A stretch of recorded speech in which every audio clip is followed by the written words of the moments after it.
For a chilling story, no matter what your politics, the federal government wants to know how and why the news media select which stories they cover. Correspondent Shannon Bream on what many see as the frightening implications tonight.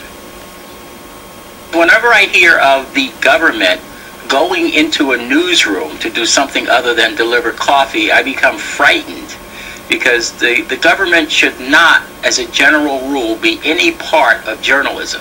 But that is exactly what the Federal Communications Commission, or FCC, wants to do. Send investigators into television and radio stations to ask questions like, what is the news philosophy of the station? Who decides which stories are covered? The stated purpose of the multi-market study of critical information needs is to determine how media outlets pick their stories, whether there is a perceived bias, and how responsive stations are to, quote, underserved populations. News of the project so unnerved a group of House Republicans that they sent FCC Chairman Tom Wheeler a letter saying the proposal shows a, quote, startling disregard for the bedrock constitutional principles that prevent government intrusion into the press, adding the commission has no business probing the news media's editorial judgment and expertise.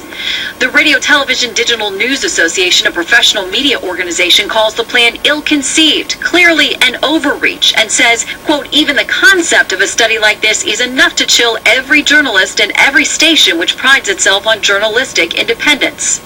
It's raising questions about whether the stations chosen to take part in the study have any right to refuse, given that the agency conducting the investigation is the same one that renews or withholds their licenses.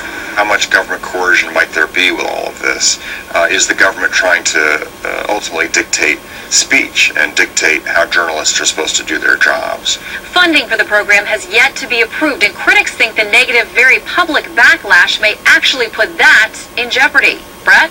We'll follow this story. Shannon, thank you.